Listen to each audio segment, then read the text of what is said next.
mari kita membuka Yohanes pasal yang keempat. Kita akan membaca bagian terakhir Yohanes pasal yang keempat, ayat 41 sampai ayat 54. Kita akan membaca pertanggapan Yohanes pasal 4. Saya akan mulai membaca dari ayat 41. Kita akan bertanggapan membaca sampai selesai pasal yang keempat ini. Saya akan mulai. Dan lebih banyak lagi orang yang menjadi percaya karena perkataannya.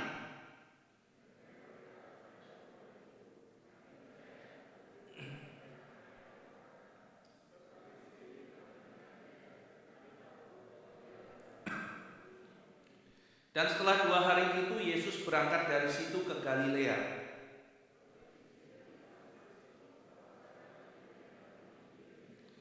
Maka setelah ia tiba di Galilea, orang-orang Galilea pun menyambut dia karena mereka telah melihat segala sesuatu yang dikerjakannya di Yerusalem pada pesta itu, sebab mereka sendiri pun turut ke pesta itu.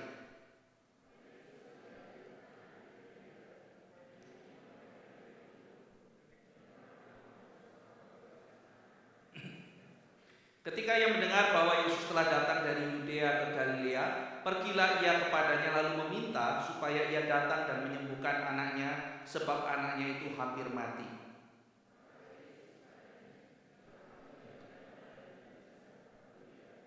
Pegawai istana itu berkata kepadanya, "Tuhan, datanglah sebelum anakku mati."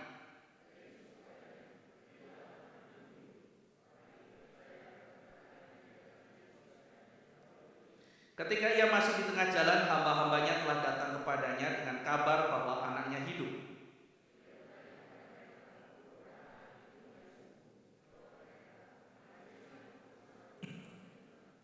Maka teringatlah ayah itu bahwa pada saat itulah Yesus berkata kepadanya, "Anakmu hidup." Lalu ia pun percaya, ia dan seluruh keluarganya.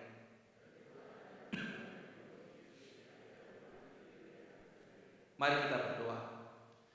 Bapa dalam surga, kami bersyukur untuk pasal 4 yang Tuhan sudah berikan pada kami, dan pada hari ini kami telah membaca menyelesaikan seluruh pasal 4. Biarlah pada hari ini setelah kami membaca firman, kami mau mendengarkan penguraiannya. Biar Tuhan boleh bekerja di tengah-tengah kami, mendatangkan kebaikan, mendatangkan hikmat dan pengertian. Terima kasih ya Tuhan, biarlah kami boleh hidup sesuai dengan firman Tuhan. Dalam nama Tuhan Yesus Kristus kami berdoa. Amin.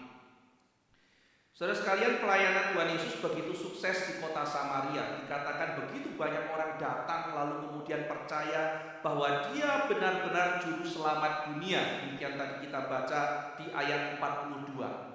Tetapi Yesus hanya tinggal di sana selama 2 hari. Kalau saudara membaca ayat 43, di situ setelah 2 hari itu Yesus berangkat dari sana ke Galilea. Pelayanan kalau begitu sukses, mungkin kita akan pikir saya sukses di situ, maka saya akan tinggal lebih lama karena saya sukses. Pada waktu saya gagal, saya kalau bisa cepat-cepat pergi, cari tempat yang potensial, yang lebih banyak orang membutuhkan dan bisa saya layani dengan baik. Nah sekalian, tapi logika tersebut seringkali tidak sesuai dengan rencana Tuhan.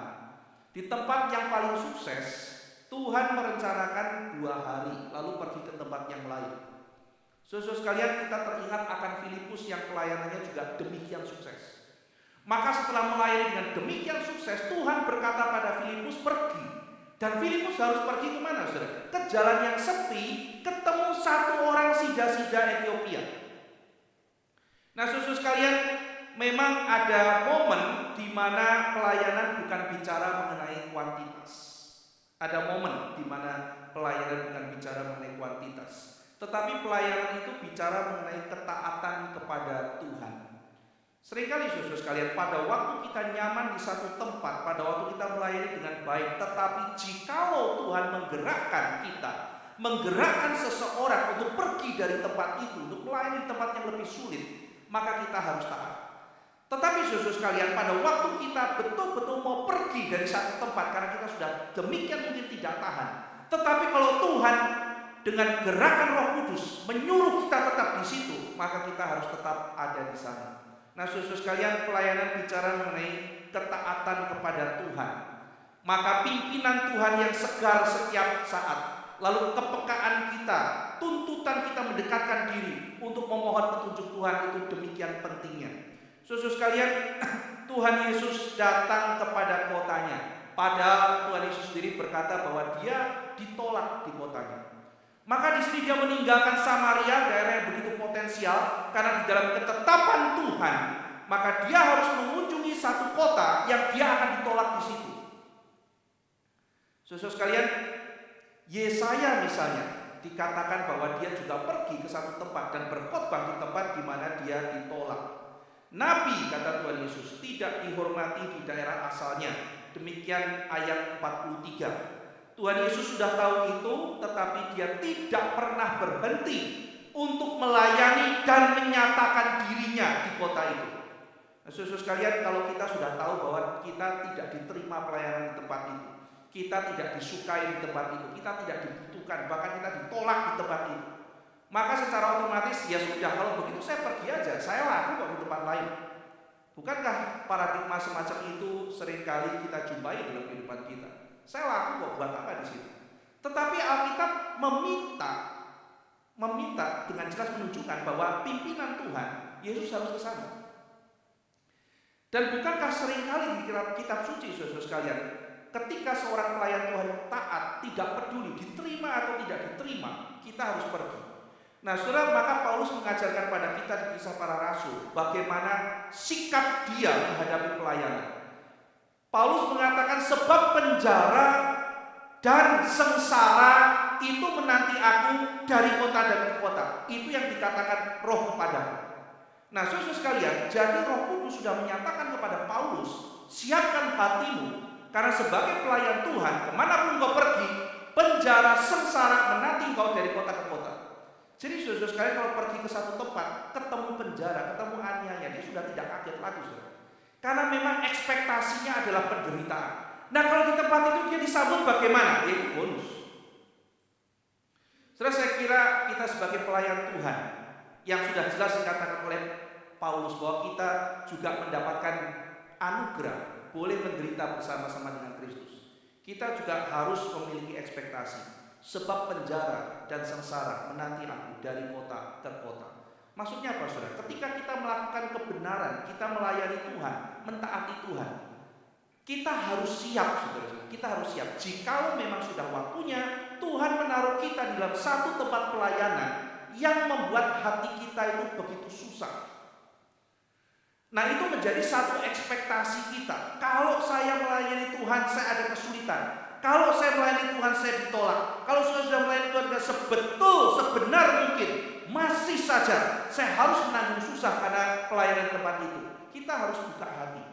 Nah, tetapi jikalau kita melayani, tiba-tiba kita diterima, pelayanan kita dianggap sesuatu yang baik, lalu kemudian orang berterima kasih pada kita, ya itu adalah bonus. Nah, saudara sekalian, maka Tuhan Yesus pergi ke kotanya dan dia melayani di sana, padahal sudah jelas dikatakan kota itu menolak dia. Nah, saudara sekalian, kalau saudara membaca ayat ke-46, di situ disebut satu kota yang namanya Kapernaum. Nanti ini adalah satu kota asal dari seorang pegawai istana yang nantinya mendapat mujizat dari Tuhan Yesus. Kapernaum itu adalah satu kota yang mendapat anugerah melimpah. Yesus banyak melakukan mujizat di kota Kapernaum. Yesus melayani dengan setia di kota Kapernaum, meskipun kota Kapernaum itu menolak Yesus. Saudara sekalian, kota itu mendapat hak istimewa, mendapat privilege dari Tuhan Yesus. Nantinya kalau saudara membaca Lukas pasal 10, Yesus mengutuk kota Kapernaum. Dia mengatakan, apa hakmu dibanding Sodom dan Gomora? Kalau Sodom dan Gomora ditunjukkan mujizat yang kalian lihat itu, mereka sudah tidak akan dikirimkan ke neraka, kota-kota yang disebut. Dan Kapernaum akan turun ke tempat yang paling dalam, kata Tuhan Yesus. Nah, saudara sekalian, maka kita lihat bahwa ada kota-kota yang mendapat privilege, mendapat hak istimewa, dilayani dengan setia, dinyatakan mujizat yang demikian banyak. Tetapi privilege itu tidak selalu adalah karena yang mendapat hak itu sangat baik. Sekali lagi saudara sekalian, Kapernaum mendapat privilege bukan karena Kapernaum potensial dan bukan karena Kapernaum terlalu baik. Yang mendapat privilege adalah yang mau Tuhan menunjukkan. Lihatlah, aku menunjukkan kebaikanku, tetapi hatinya demikian degil, demikian buta, dan nantinya aku akan menghakimi mereka. Saudara sekalian, kenapa Kapernaum mendapat privilege? Mereka mendapat privilege justru nanti akan karena untuk mendapatkan penghakiman. Saudara-saudara sekalian, Israel banyak mendapat nabi-nabi, nabi-nabi kelas kakap, nabi-nabi top dikirim Tuhan ke sana. Tetapi toh akhirnya mereka dibuang oleh Tuhan, masuk ke pembuangan. Elia dikirim, Elisa dikirim, Yesaya dikirim, Yehezkiel dikirim. Toh akhirnya mereka harus masuk ke dalam pembuangan. Saudara sekalian, bahkan ketika Yesaya diutus dikatakan kamu akan berkhotbah, tapi mereka tidak akan mengerti, mereka tidak akan berespon pada kamu. Nah, saudara sekalian, privilege itu adalah sesuatu yang seringkali di dalam kitab suci Tuhan berikan, tetapi kemudian akhirnya orang yang mendapat privilege mendapatkan penghakiman. Saudara, kalau kita membaca kitab suci, mari kita membacanya dengan satu seruan, Tuhan tolong saya supaya saya tidak take it for granted. Oh, saya mendapatkan anugerah, saya mendapatkan hak istimewa. Zaman dulu ada yang namanya John Sung, zaman dulu ada yang namanya Martin Lloyd Jones. Sekarang saya satu zaman dengan Stephen Tong. Sekarang saya dengar khotbah Stephen Tong. Setiap minggu saya dengar. Sekarang zaman internet, saya mau dengar khotbah siapapun bisa. Pengkhotbah paling top siapapun saya bisa dapat. Saudara sekalian, bahkan ada pengkhotbah klasik ya yang niru-niru khotbahnya siapa yang 200-an tahun dicoba diperagakan lagi. Kita bahkan bisa dapatkan, saudara sekalian. Kalau kita mau akses karyanya siapa, mau khotbahnya orang-orang di dalam abad pertengahan, mau cari khotbahnya bapak-bapak gereja awal, secara gratis kita bisa dapatkan. Satu zaman yang luar biasa sekali, saudara sekalian, privilege yang luar biasa. Tetapi saudara sekalian, mungkin saja kita mendapat privilege untuk nanti akhirnya kita dihukum jikalau kita tidak bertanggung jawab. Gereja Reform berapa banyak privilege yang didapatkan?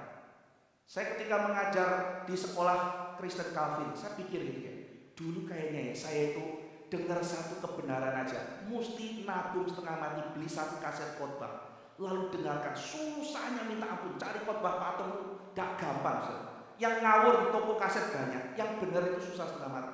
Tunggu orang kirim dari Jakarta dapat satu, didengarkan putar-putar terus kasetnya dicatat-catat gitu, saudara. Karena begitu susah, zaman dulu tidak ada internet. Mau dapat dari mana? Mesti tunggu kiriman kaset. Ada orang baik kirimin kaset, wah dapat kaset. Atau saya kalau pas ke Jakarta borong, saudara sekalian, borong berapa koper gitu, bawa pulang lalu dengerin satu-satu. Itu sesuatu yang lalu dipinjem-pinjemkan, muter gak karu-karuan. Pokoknya peraturannya sekali keluar sudah tidak akan kembali. Namanya minjem sudah rela gitu kan. Karena begitu pergi jadi harus catat sudah. Kenapa? Begitu pergi sudah tidak akan balik lagi. Saking langkanya sudah. Tetapi sekarang kan tiap minggu tinggal datang, duduk, dengar gitu ya sudah. Dapat privilege. Lalu kemudian ya ampun gitu ya. Kalau zaman dulu itu ya sudah namanya sekolah, yang namanya pelajaran agama itu pelajaran perang. Iya kan? Karena kadang-kadang ngajarnya itu setengah macam-macam yang aneh-aneh gitu kan, yang Tritunggalnya Sabelius, yang apa gitu kan. Nah, sekarang tinggal duduk diam mau belajar, ya kan? Bisa, mau integrasi bisa gitu ya kan. Saudara sekalian, privilege untuk apa? Yang paling mengerikan adalah mendapat privilege untuk nanti dihakimi oleh Tuhan. Kita sebagai anggota jemaat mendapat privilege untuk apa? Saudara sekalian, Kapernaum mendapat privilege dilayani oleh Tuhan Yesus, tetapi nanti akhirnya justru harus dihukum karena tidak mempertanggungjawabkan hak istimewa yang Tuhan berikan.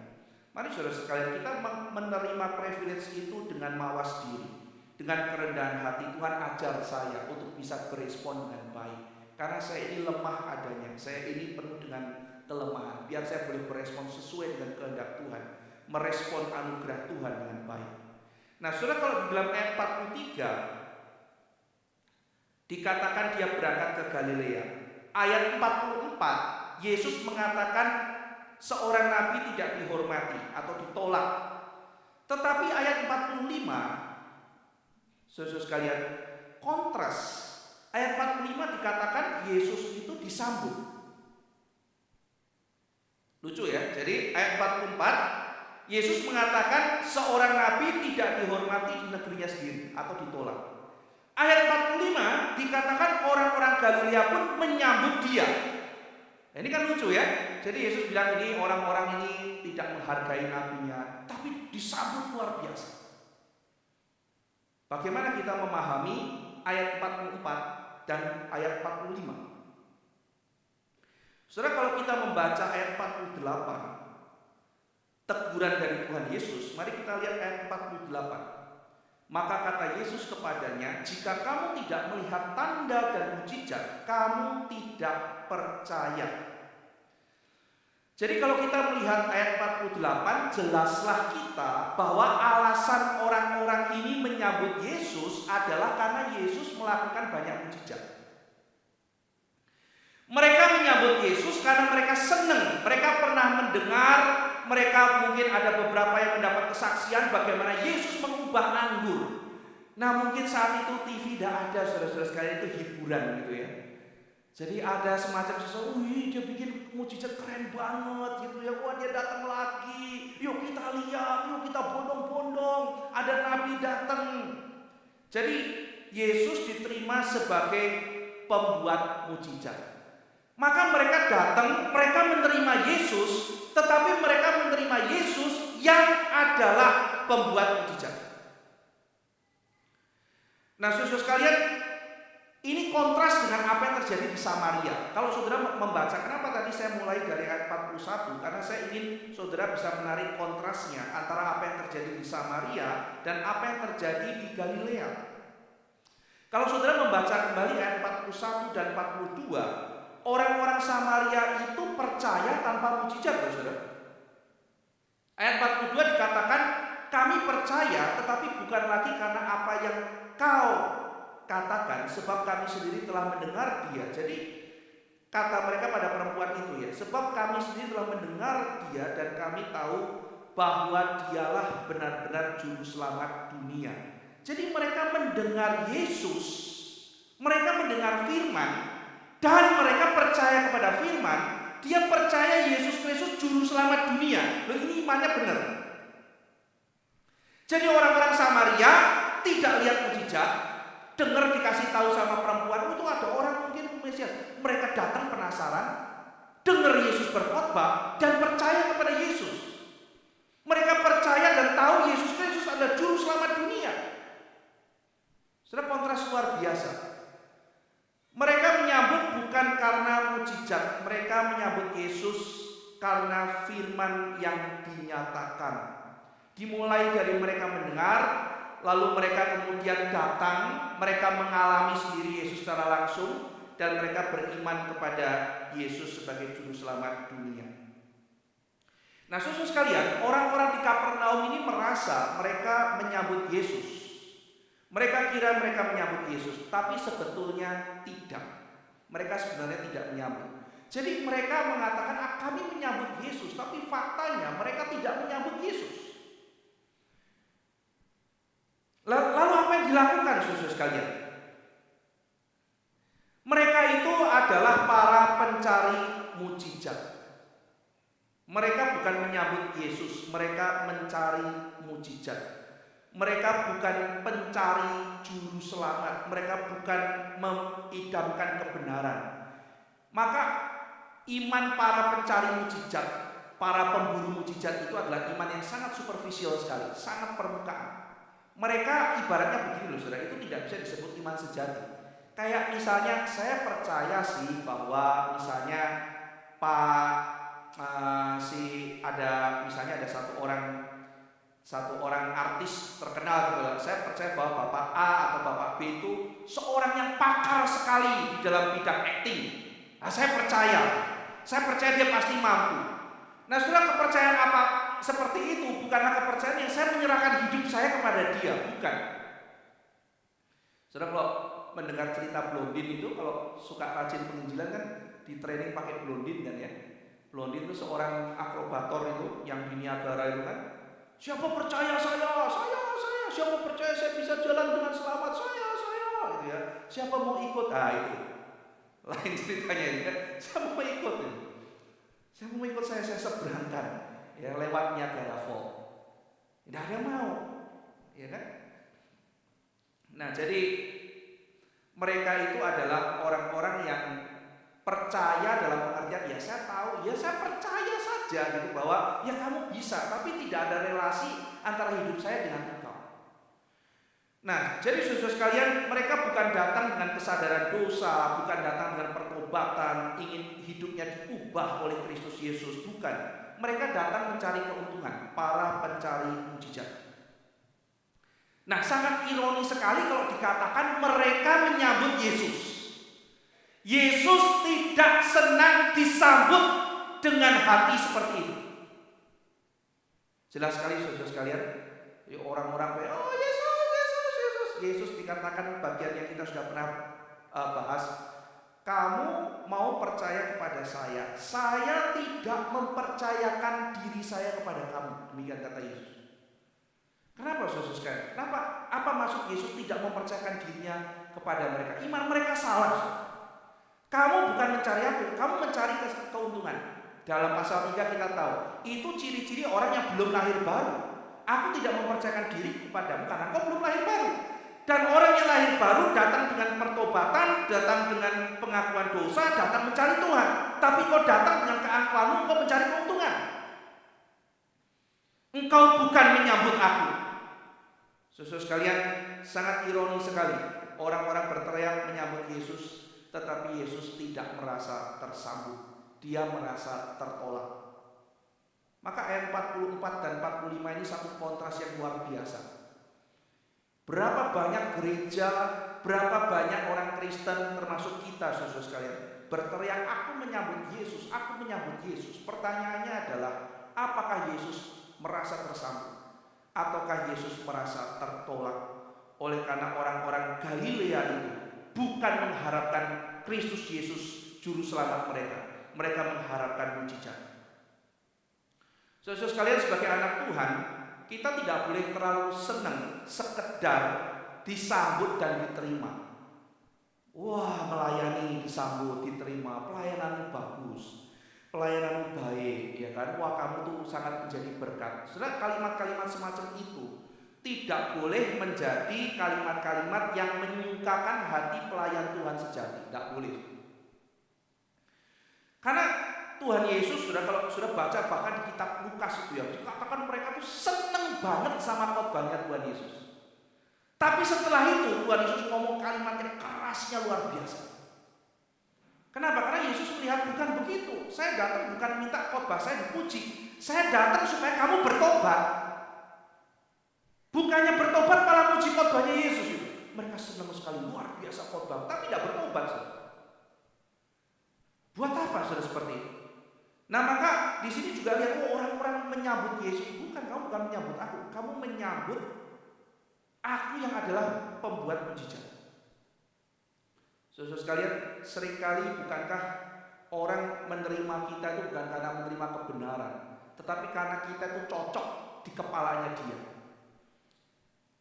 Minggu lalu di beberapa kelas saya mengajar mengenai satu tokoh filsafat itu. Saya ambil contoh itu satu orang sufi.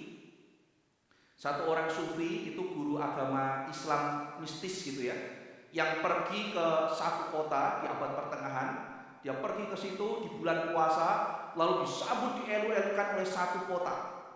Lalu kemudian si sufi ini jalan dikelilingi oleh banyak orang sampai ke pasar, lalu kemudian ketemu pedagang di pasar, ada tukang daging lagi potong-potong daging lagi masak begitu. Ya kan, enggak tahu dia masak apa. Lalu kemudian dia comot dagingnya gitu ya, ngobrol-ngobrol sama banyak orang, lalu dia makan. Kaget semua orang, ini bulan puasa loh. Dia comot daging gitu ya. Mungkin karena itu di Turki gitu ya, jadi daging kambing atau apa gitu ya mungkin ya. Wah, comot gitu ya, lalu kemudian makan. Wah, itu yang lain teriak gitu kan. Wah, ini orang guru agama gitu ya. Lalu kemudian orang yang harusnya khotbah di masjid terbesar rencananya, kok tidak puasa malah makan gitu. Wah, satu-satu pergi, ngomel-ngomel pergi, ini pasti guru musyrik ini ada bener, ajaran sesat, pergi semua. Dia makan gitu kan, masih makan. Terus tinggal ketemu ngobrol sama tukang daging. Loh, lihat kan, kamu mau seperti saya tadi, dielu-elukan orang. Mereka tidak pernah suka sama kamu, mereka tidak pernah cinta sama kamu. Mereka cuma cinta imajinasi mereka tentang kamu. Itu yang mereka cintai. Begitu kamu tidak sama dengan imajinasi mereka, mereka tidak akan pernah cinta sama kamu. Pernikahan kan juga begini kan saudara. Banyak orang mencintai idenya sendiri, saking cinta dirinya itu. Kamu tuh harus menjadi seperti ideku. Begitu ketemu beda sama idenya udah tinggal. Seperti itu sering kali terjadi saudara sekalian. Ya. Nah jadi mereka itu sebetulnya kalau menerima kita mesti nanya saudara, mereka menerima kita di dalam kebenaran, kita pelayanan diterima karena kebenaran, atau cuma sekedar kita itu mau mencocokkan diri dengan imajinasi mereka. Kalau saudara kemudian senang, wah itu celaka, ada lanjutannya loh saudara. Kalau saudara sudah senang, lalu kemudian saudara akan maintain supaya dia tetap mengasihi saudara, dan disitulah kita mulai terikat. Kita mulai terikat, maintain supaya orang itu tetap senang sama kita, tetap anggap kita baik. Maka saudara diikat, tidak bisa hidup berdasarkan kebenaran yang saudara pegang, yang saudara imani, tetapi harus hidup menjaga perasaan orang lain yang imajinasinya terkurung di dalam kesesatan mereka. Melelahkan sekali hidup seperti itu. Nah, jadi saudara sekalian, Paulus dan Barnabas pernah disambut seperti dewa, dielu-elukan oleh banyak orang. Wah, Zeus gitu ya, wah Hermes gitu kan. Wah, mereka diarak-arak keliling, seneng gitu kan ya. Kalau kita mungkin seneng gitu, salah, emang saya Zeus, keliru, lucu gitu kan ya. Mereka bukannya ketawa-ketawa lucu, mereka marah, mereka sedih, mereka nangis. Saya ini siapa kamu melakukan seperti Tuhan? Maka dengan kemarahan dan kesedihan sambil nangis dia merobek bajunya dan mengatakan, kami ini manusia, kamu tidak boleh menyembah kami cuma manusia. Wah, saudara, ketika dikasih tahu mereka manusia, wah mereka malu, mereka marah, lalu kemudian ganti saudara, dari mengelu-elukan dilempari batu. Sampai mau mati, seret-seret dipukuli, digebuki, dia babak belur. Lalu mereka bangun sukacita. Nah ini kan aneh gitu ya. Ini digebuki, ini hamba Tuhan, digebuki, tapi ini benar, ini dalam kebenaran. Mereka lebih suka diperlakukan tidak baik demi kebenaran daripada akhirnya mereka harus diperlakukan baik tetapi tidak sesuai dengan perintah Tuhan. Ini yang Alkitab ajarkan kepada kita, saudara sekalian. Waktu mereka dilempari batu, mereka menerima dengan lapang dada karena itu untuk kebenaran. Waktu dipuji, dielu-elukan, mereka merobek baju, memukul dada karena mereka tidak memperlakukan mereka seperti seharusnya. Saudara sekalian, bagaimana kita menerima orang lain, menerima Kristus, dan bagaimana kita ingin diterima oleh orang lain. Saudara sekalian, lalu setelah Tuhan Yesus membuka bagian ini dengan memperlihatkan kontras bahwa ada orang-orang yang menerima dia dengan cara yang sebetulnya palsu, maka kita melihat ayat 46. Di situ Yohanes menampilkan ada satu orang dari Kapernaum yang dikatakan sebagai pegawai istana yang anaknya sedang sakit. Nah, kemungkinan ini adalah pegawai daripada Herodes Antipas, karena saat itu istana boleh dikatakan dikuasai oleh Herodes Antipas. Saudara, Kapernaum itu kira-kira jauhnya dari tempat di mana Tuhan Yesus berada di Kana itu kira-kira 25 sampai 30 mil. Maka diperkirakan kalau satu orang jalan kaki kira-kira 1 jam itu 3 mil, maka ia perlu berjalan kaki 8 jam. Nah, kalau naik kuda mungkin lebih cepat. Mungkin kalau dia naik kuda bisa mungkin 4 jam sudah sampai, atau bahkan 3 jam kalau kudanya bisa lari dengan kencang. Nah, saudara sekalian, dikatakan bahwa dia anaknya sakit dan dia pergi sendiri. Ini tidak lazim. Karena biasanya seorang pejabat cukup mengirim utusan. Yesus itu seorang anak tukang kayu, seorang rabi, seorang guru. Dia seorang pejabat. Bisa saja dia mengirim utusan, minta rabi sekarang juga menghadap ke saya. Kalau perlu kirim kereta, kasih kuda supaya naik kuda cepat karena anak saya sakit. Tetapi saudara sekalian, dia tidak mengirim utusan, dia datang sendiri. Mungkin ya kalau kita lihat dalam dunia modern sekarang ini tipe orang yang anaknya di ICU ya. Itu dia saat dengar kabar, wah ada orang bisa menyembuhkan. Di mana? Di Bogor. Oke, gitu ya. Naik mobil, tancap gas gitu. Tidak usah suruhan orang, dia pergi sendiri ya. Pergi sendiri sampai sana terus dia bilang, "Guru, anakku sakit. Ayo turun ke Kapernaum." Demikian orang itu mengatakan. Berarti Kapernaum itu lebih di bawah dibanding tempat Tuhan Yesus berada ya. Jadi turun ke Kapernaum. Nah, saudara sekalian, anaknya krisis. Krisis itu bisa mengubah cara kita memandang diri. Pejabat, orang istana, ya kan, kirim utusan dong, suruh dia ke sini. Tapi saya ini sedang krisis. Pejabat sih pejabat, orang hebat sih orang hebat, tapi saya sedang kena krisis. Saudara sekalian, seringkali kalau kita sedang krisis, kita berteriak kepada Tuhan. Cara kita memandang diri juga lain. Kita sulit mengagungkan diri. Karena toh kalau kita hebat, bagaimana mungkin kita bisa terjebak dalam krisis ini? Perwira ini mungkin merasa bahwa uang jabatan sudah tidak bisa menolong dia lagi. Dan tidak bisa. Satu-satunya cara adalah dia dengan putus asa, dia pergi mencari Tuhan Yesus. Karena uang tidak bisa membeli kesehatan anaknya, jabatannya tidak bisa memulihkan anaknya. Krisis itu mendorong dia harus cari Yesus. Nah, saudara, Yesus itu kan anak tukang kayu. Lalu nanti dia perintah loh, ya kan? Pada waktu datang gitu kan, "Guru, ayo ikut." Yesus bilang, "Pergi." Ya kan? Sudah, Yesus cuma bilang, "Pergi, anakku sudah sembuh." Cuma dibegitukan sama Tuhan Yesus. Nurut gitu kan. Kalau itu tidak dalam kondisi krisis gitu ya, datang gitu. "Guru, raja mau dengar, pergi." Ya kan? Pergi, kurang ajar kan, mulai kan harga diri gitu. Tapi kenapa ya pada waktu itu orang yang paling mungkin mempunyai kedudukan yang lebih tinggi daripada Tuhan Yesus secara sosial di masyarakat, mau mendengarkan seorang rabi, mendengarkan perkataan taat luar biasa?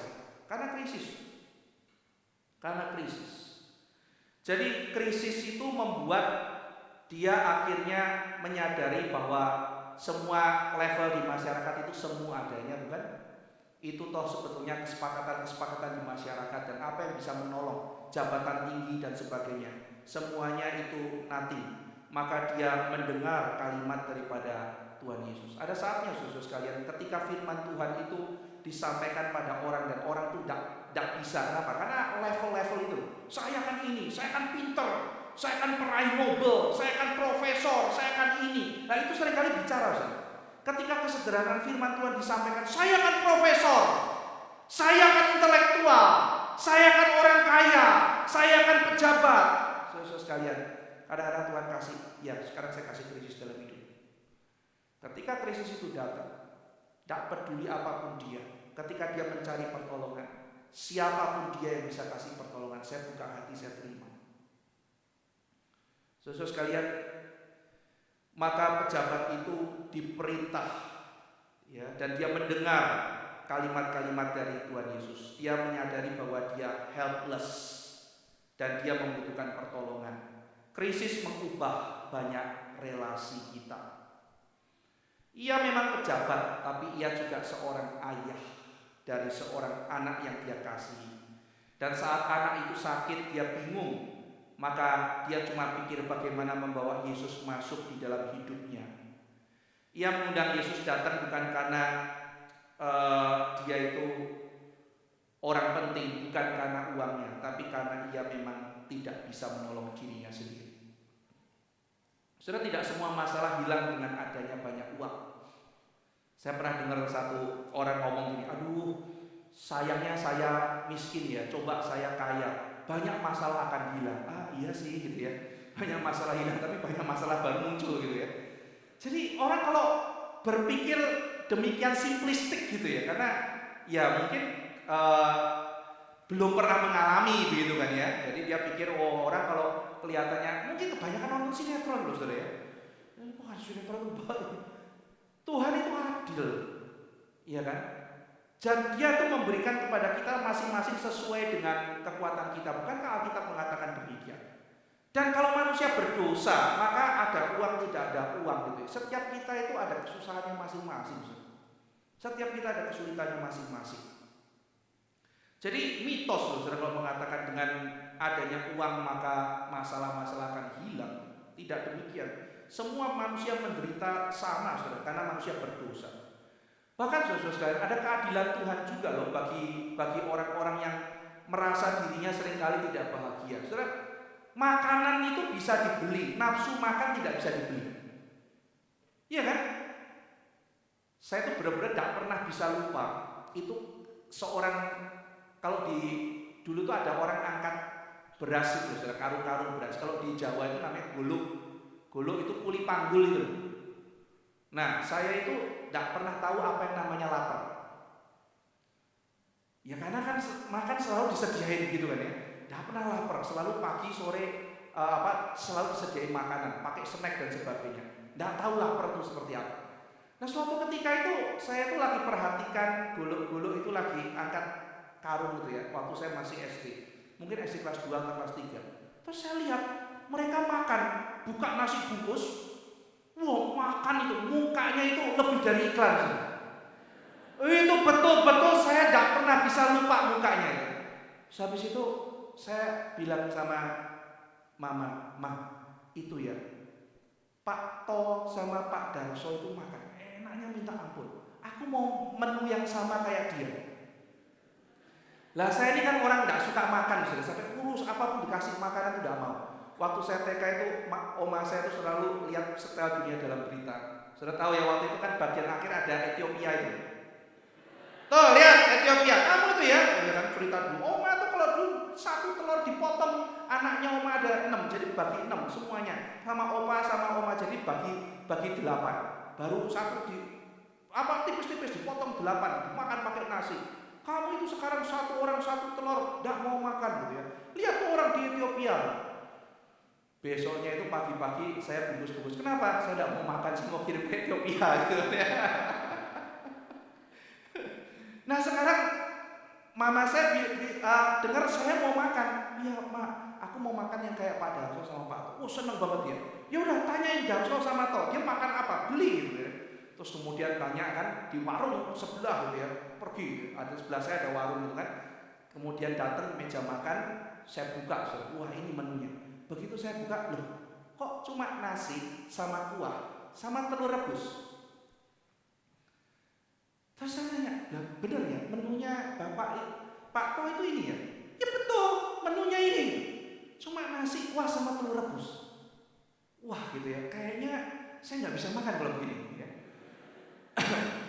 Terus kemudian saya sering pergi ke belakang gitu ya, lihat mereka setiap kali makan so enaknya gitu ya. Lalu kemudian saya pernah lihat mereka makan tuh nasi, tempe orek sama mie. Itu saya coba, mungkin daunnya ini. Saya minta dibikinkan daun gitu kan, terus kasih nasi, terus pura-pura sambil gini gitu. Tetap gak enak ya. Papa saya bilang, kamu itu belum pernah mengalami nguli tau gak? Capeknya nguli itu yang bikin enak, oh begitu gitu ya. Capeknya itu yang bikin enak, capek sekali makan baru enak gitu. Nah saya kira saudara ya, saya betul-betul baru bisa mengalami itu ketika memang betul-betul lelah dan makan itu susah. Yaitu waktu apa? Waktu jadi anak kos. Nah itu ya, kalau anak kos itu baru merasakan uang terbatas, makanan susah gitu kan. Wah ini celaka nih. Ini gimana caranya? Masa ngutang terus gitu ya. Jadi makan daging 1 minggu 1 kali mesti batas itu ya, lalu kemudian ngirit gitu ya. Wah celakanya saya waktu itu sudah kerja jadi guru. Murid-murid saya kalau gathering, nah makanya saya ngerti lah kalau kalian sering makan bareng gitu ya. kalau gathering itu makannya di Kentucky.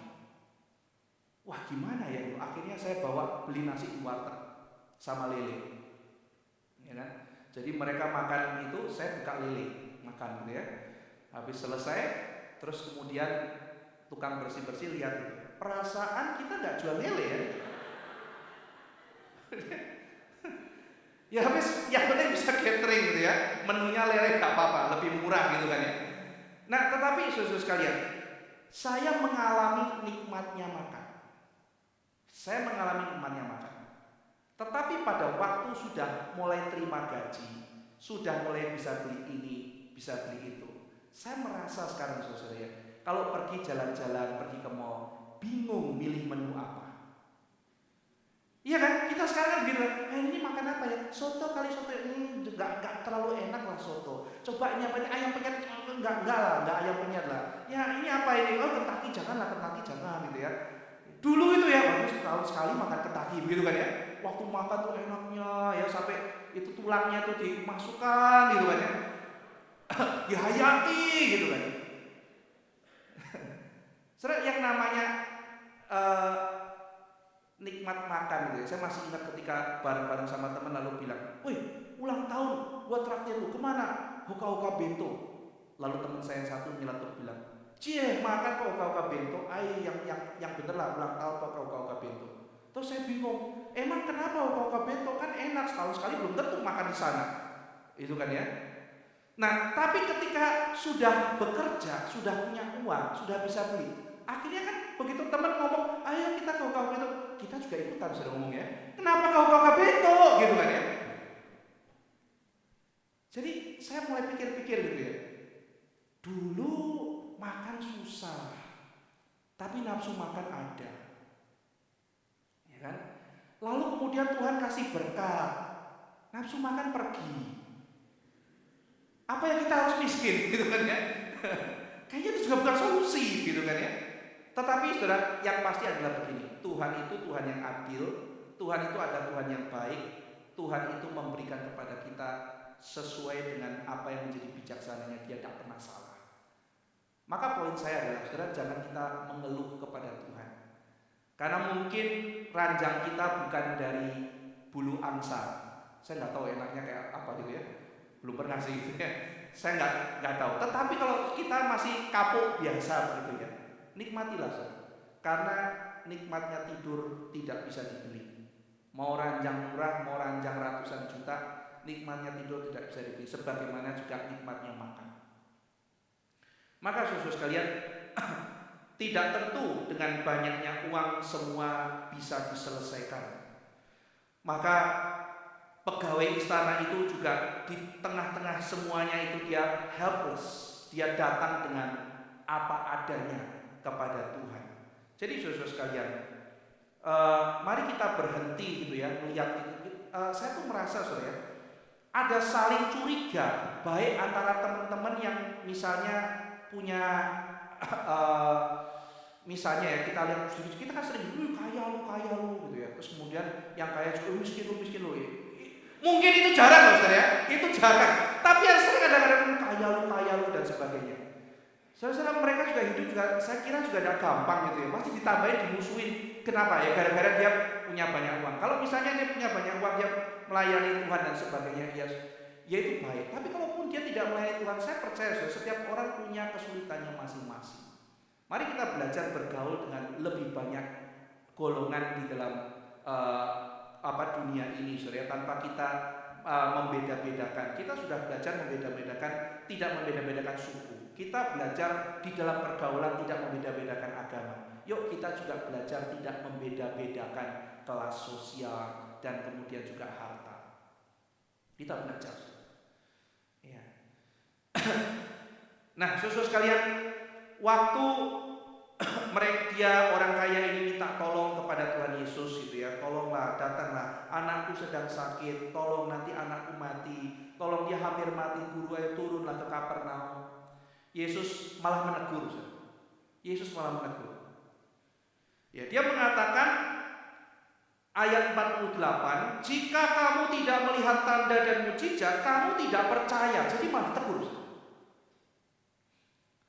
Nah, Tetapi kalau kita melihat dalam bahasa aslinya, teguran Yesus ini bukan sekedar kepada Bapak yang minta tolong ini. Jadi Bapak yang minta tolong ini sekarang dijadikan Yesus sebagai test case. Ini loh, lihat. Kalian semua itu kalau tidak lihat mujizat tidak percaya. Ini tipikal iman seperti apa? Iman yang cuma mau senang-senang mujizat dan berhenti di sana. Ya, saudara, namanya mujizat, tanda itu menyatakan Yesus itu Tuhan. Tapi setelah melihat mujizat, langkahnya apa? Setelah melihat mujizat, lagi. Kok kayak begitu gitu ya? Jadi langkah berikutnya adalah beriman, menyerahkan diri. Yesus melakukan mujizat supaya kamu tahu aku adalah anak Allah. Tapi setelah itu apa yang harus kamu lakukan? Kamu harus bertumbuh imannya. Nah, jadi saudara sekalian, Yesus kemudian menegur sikap penduduk di sana yang diwakili oleh pegawai istana tersebut. Saudara sekalian, di padang gurun itu Musa mengajak bangsa Israel, mereka lihat mujizat setiap hari. Apakah bertambah kuat imannya? Tidak. Mungkin kita juga pikir, Tuhan, aku pengen lihat mujizat setiap hari supaya imanku bertambah. Tidak. Alkitab mengatakan iman bertumbuh dari pendengaran akan firman Tuhan. Saudara tidak akan bertumbuh menjadi kuat imannya kalau melihat mujizat setiap hari.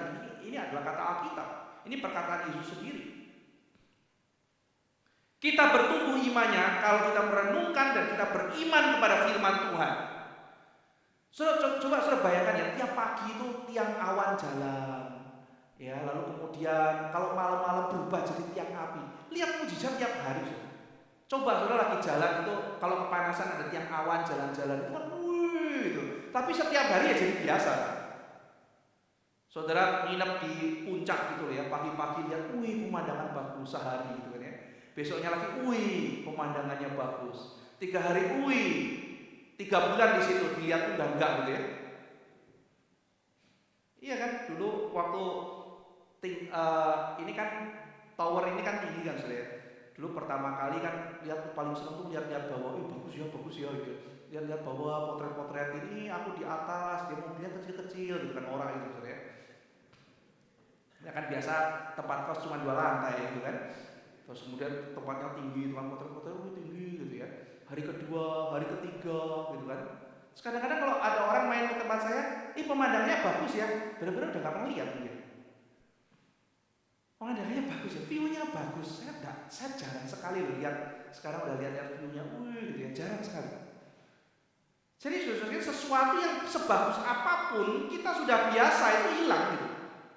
Nah, saudara kalau lihat mujizat tiap hari gitu kan, seperti bangsa Israel, ya memang begitu gitu. Memang tiang awalnya jalan, nanti malam jadi tiang api. Kok bisa ya? Terus tiap pagi itu ada roti jatuh namanya mana gitu kan. Sekali mana, mereka senangnya luar biasa, roti dari surga. Akhirnya tiap hari gitu sudah maki-maki gitu. Iya kan? Coba saudara kelaparan, tiba-tiba datang nasi sama telur. Bersyukurnya minta ampun, Tuhan, kami mendapat nasi, telur, dan sawi. Makan gitu ya. Terus besoknya lagi, puji Tuhan, masih ada nasi, telur, dan sawi. Besoknya begitu lagi saudara-saudara sekalian. Itu dulu menu Institut Reform saudara. Kadang-kadang kita ada pengetatan anggaran soalnya gitu ya. Karena mahasiswa kadang-kadang makannya ngawur, maka ada pengetatan anggaran. Kalau pengetatan anggaran, menu yang paling cepat adalah nasi, telur rebus, kadang-kadang bikin balado gitu ya, dan sawi putih. Itu disebut mahasiswa mana.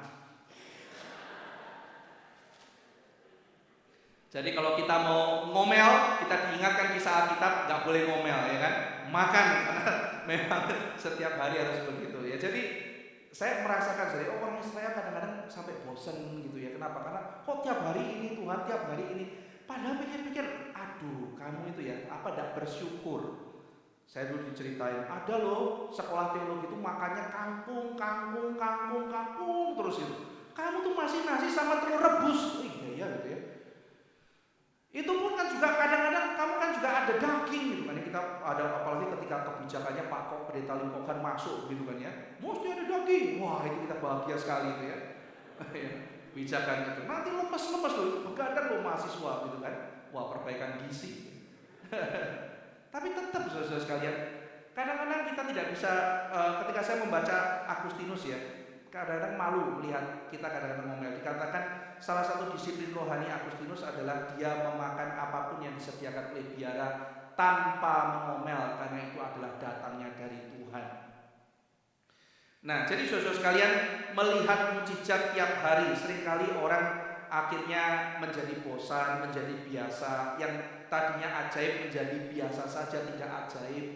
Ya, saya pernah lihat ada satu foto orang tuh lewat ini, sudah lewat piramid. Saya percaya kalau saudara sudah lihat piramid, sudah potret, nggak bisa habis itu ya. Wih, piramid, potret-potret selfie lah, potret gitu kan ya. Nah, tapi kalau saudara memang tinggal di pinggir piramid juga mau sampai kapan potret-potret itu? Dan memang pemandangan itu adalah itu di piramid dan orang tuh lewat betul-betul lirik pun tidak, saudara. Itu pedagang-pedagang yang naik onta itu, lirik pun tidak, saudara. Buat mereka itu sudah biasa, setiap hari begitu. Nah, maka orang pikir, oh Tuhan, perlihatkan mujizat supaya imanku bertumbuh. Tidak, saudara. Bukan begitu cara iman bertumbuh, tapi lewat pendengaran firman Tuhan. Maka saudara sekalian, orang-orang yang mirip dengan pegawai istana ini yang dikatakan Tuhan Yesus sebagai pencari mujizat, orang-orang yang tidak akan percaya kalau tidak melihat tanda. Lalu kemudian Tuhan Yesus mendemonstrasikan kuasanya kepada dia. Yesus tidak menuruti ajakan pria tersebut. Yesus tidak berdoa. Bayangkan saudara, dia tidak berdoa. Dia mau menunjukkan bahwa dialah Tuhan. Nabi-nabi kan berdoa. Yesus tidak berdoa. Dia memerintah, saudara.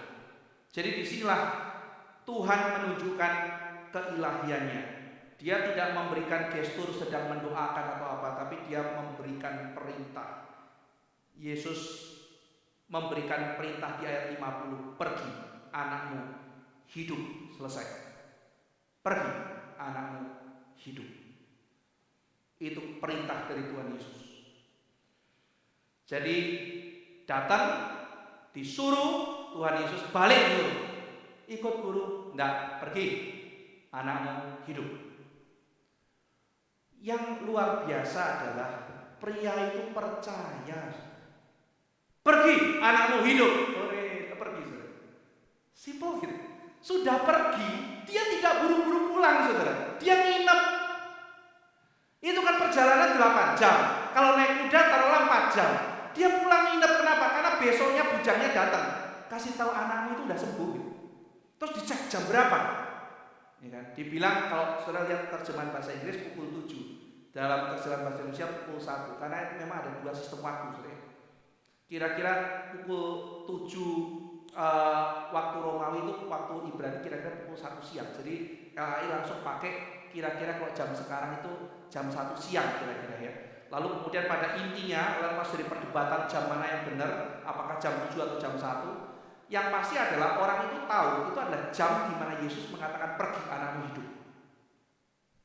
Jadi orang itu betul-betul saudara, dia tidak melihat mujizat, tapi dia percaya pergi anakmu hidup. Dia sudah pergi dan dia nggak pulang. Kenapa? Anakku hidup kok. Kan Yesus bilang anakku hidup, tidak usah buru-buru pulang, nginep aja dulu di sini capek gitu kan.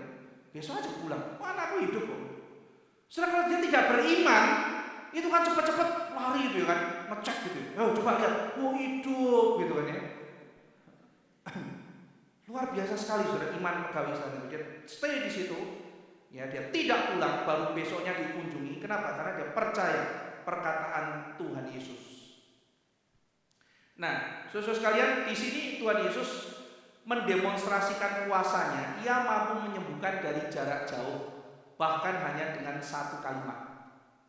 Biasanya kan mesti datang gini-gini dulu gitu ya, lalu jaraknya gitu kan ya, pompa-pompa. Nah, makanya ada yang menyelidiki saudara, ketika orang rebah itu saudara, penelitian dari beberapa gerakan rebah dalam roh, saya tidak berhasil mendapatkan ini ya, paper itu. Saya cuma diceritain orang yang bikin penelitian itu. Lalu ketika pembicara itu melakukan satu gestur tertentu, itu kan orang rebah. Nah, itu diteliti saudara. Yang paling jauh itu bangunnya paling Jadi makin dia mendekat kepada pembicara itu, bangunnya itu makin lama. Makin dia jauh, bangunnya makin cepat. Nah, saya tidak membaca, tetapi ada satu orang dosen yang cerita mengenai penelitian itu, dan dosen itu menyimpulkan begini. Berarti di penelitian itu diambil kesimpulan bahwa makin dia mendekat dengan sang pembicara itu, kuasanya seolah-olah makin besar. Berarti itu terpengaruh geografi. Ya kan? Jadi ada semacam itu. Kalau itu misalnya hipnotis atau apapun gitu, itu masuk akal, saudara. Tetapi Yesus sama sekali tidak terpengaruh geografi. Anakmu hidup, langsung hidup, saudara. 30 mil. Yesus hanya ngomong satu kalimat dan itu terjadi. Tuhan sedang menampakkan kuasa yang tidak pernah terjadi di dalam kehidupan para rabi saat itu. Saudara sekalian, 100% taat pada perkataan Tuhan. Perkataan Tuhan bukankah seringkali menimbulkan krisis dalam kehidupan kita, saudara? Mulai konflik kita. Karena kita belajar untuk beriman kepada perkataan Tuhan itu. Saudara, puji Tuhan, di tengah-tengah orang-orang tuh banyak yang skeptis kepada Tuhan Yesus, hanya mau percaya pada mukjizat. Pegawai istana ini tidak ikut arus. Coba kalau dia ikut arus, kamu gimana? Kamu gimana? Oh, kalau belum lihat, belum percaya ya. Seeing is believing, kata Aristoteles. Ya sudah, ketika Yesus bilang, pulang, anakmu hidup. Mana aku tahu? Dari mana aku tahu kalau anakmu hidup? Ayo coba jelaskan. Waduh, bayangkan ya kalau dia ngomong gitu. Coba buktikan. Kalau aku ditipu bagaimana? Saudara, seringkali Tuhan Yesus melakukan banyak hal yang menuntut ketaatan 100%. Kita nanti akan lihat bagaimana ketika Yesus pasal 5 itu menyembuhkan orang buta itu ya, menyembuhkan orang dan sebagainya. Kita lihat ada tindakan-tindakan iman yang menunjukkan kamu taat apa tidak kepada Tuhan. Banyak orang menolak Yesus saat itu, tetapi dia tidak mau ikut arus. Saudara sekalian, Yohanes Calvin mengatakan Tuhan sering tidak menjawab pergumulan dan pertanyaan kita. Supaya kita menghadapi krisis itu, lalu kemudian berteriak kepada Tuhan, lalu belajar menjadi percaya. Jadi saudara, ketika krisis, kita mengubah semua cara nilai kita tentang diri, relasi-relasi kita, lalu kita datang kepada Tuhan.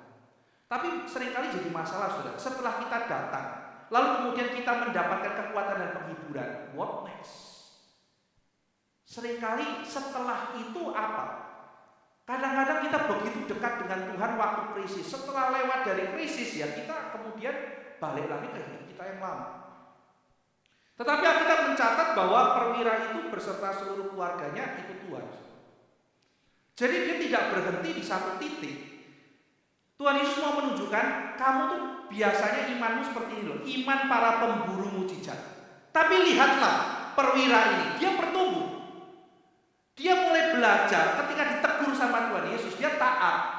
Ya, kamu cuma iman kalau lihat mujizat. Sekarang perkataan Tuhan Yesus, dia imani, dia pegang teguh. Meskipun banyak orang tidak seperti itu, dia pegang teguh, dia percaya pada Tuhan Yesus, dan akhirnya dia melihat mujizat dan dia tidak berhenti di situ, dia makin beriman kepada Tuhan Yesus. Saudara sekalian, iman pembuat mujizat dan iman yang sejati. Yohanes menekankan hal ini, saudara sekalian, dan nanti kita lihat Yesus juga akan tekankan itu pada waktu peristiwa perjumpaan dengan Thomas. Nantinya Paulus mengatakan orang Yahudi meminta tanda di dalam 1 Korintus. Kita sekarang hidup bukan di zaman para rasul, kita hidup bukan di zaman Yesus Kristus. Kita tidak melihat bagaimana Yesus Kristus melakukan banyak mujizat. Tetapi saudara sekalian, iman kita memang bukan iman yang dibangun di atas para pemburu mujizat ini. Kita bukan menyambut Yesus oleh karena dia melakukan banyak mujizat dalam kehidupan kita. Tetapi kita beriman menyambut Yesus oleh karena kita beriman kepada setiap perkataan yang keluar dari mulut Yesus. Setiap perkataan yang keluar dari mulut dia kita pegang teguh, kita jalankan, kita imani. Saudara sekalian, tradisi berpikir dan tradisi taat menjadi dua tradisi yang kita jalankan. Kita mempertanyakan untuk belajar lebih taat. Orang yang sudah cinta mempertanyakan, mencari tahu supaya lebih cinta lagi. Ya. Jadi saudara sekalian, pada waktu orang jatuh cinta itu ya, terus coba cari tahu dia sukanya apa ya. Aku mau beli sesuatu tapi aku udah tahu mau dibelikan apa. Makanan kesukaannya apa? Kita cari tahu pasangan ini ya. Akhirnya ketahuan pasangan itu paling suka makan misalnya miswa atau apa gitu ya. Oh sukanya miswa. Jadi kalau itu jangan belikan kue tiaw gitu kan ya. Sukanya miswa kecil gitu kan ya. Wah, lalu kemudian cari lagi dia sukanya apa? Oh sukanya dia kentang goreng gitu kan ya. Kalau begitu jangan dibelikan popcorn karena sukanya kentang goreng. Nah, kita cari tahu ya detail-detail kehidupan dia adalah untuk menyenangkan dia. Ya. Maka saudara sekalian, kita mengetahui Tuhan, kita belajar teologi dan sebagainya itu adalah supaya kita makin bertumbuh di dalam cinta kasih. Ini beberapa waktu lalu kita sudah bahas ya mengenai pengetahuan dan cinta. Maka jangan sampai saudara sekalian justru kita belajar untuk menentang. Kalau kita melihat di dalam zaman modern, orang makin belajar, makin menentang Tuhan. Karena mereka sudah terbiasa menentang alam, bikin lampu, ya kan, menentang malam. Ya, seolah-olah alam itu bisa kita tentang, sekaligus kalau perlu Tuhannya kita tentang.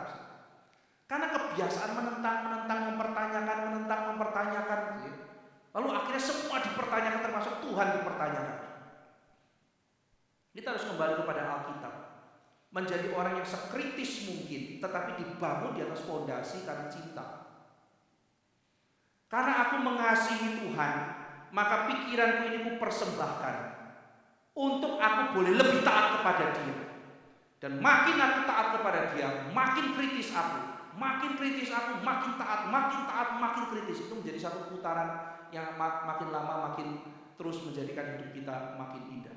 Saudara sekalian, zaman dulu orang-orang yang adalah pejabat di pemerintahan, saintis, itu semuanya agamawan.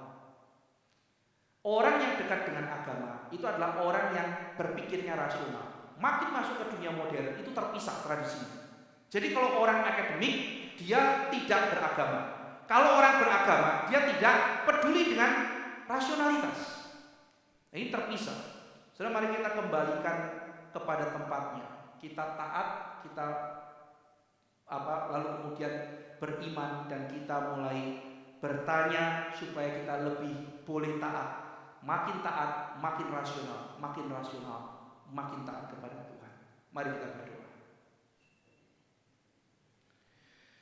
Bapa dalam surga, tolong kami bukan sekedar mencari cara keluar dari krisis, tetapi seperti pegawai istana yang anaknya sakit, biarlah setiap krisis membawa kami di dalam pengenalan akan Tuhan. Kami hidup, kami menyambut Tuhan beserta dengan banyak sekali orang-orang Kristen. Engkau memperingatkan kami bahwa setiap tindakan penyambutan belum tentu adalah penyambutan yang diminta oleh Engkau. Tuhan, tolong supaya kami belajar menyambut Tuhan sesuai dengan mau Tuhan, bukan berdasarkan ide kami. Tuhan, tolong kami juga rindu supaya kami bukan menjadi orang-orang yang sekedar mengikut Engkau karena keuntungan, seperti para pemburu-pemburu, pecinta-pecinta daripada mujizat. Kami juga berdoa untuk zaman ini ya Tuhan, karena kami percaya dan kami juga melihat bahwa di dalam setiap zaman ada orang-orang seperti itu, dan mungkin kami juga diantaranya. Kami berdoa supaya Tuhan boleh memberikan kebenaran, Tuhan memunculkan juga pegawai-pegawai istana, dan jika Tuhan berkenan kami juga ingin mendapat anugerah itu, supaya kami bertumbuh di dalam iman yang sejati dan bukan di dalam iman yang palsu. Terima kasih ya Tuhan, dalam nama Tuhan Yesus Kristus kami berdoa. Amin.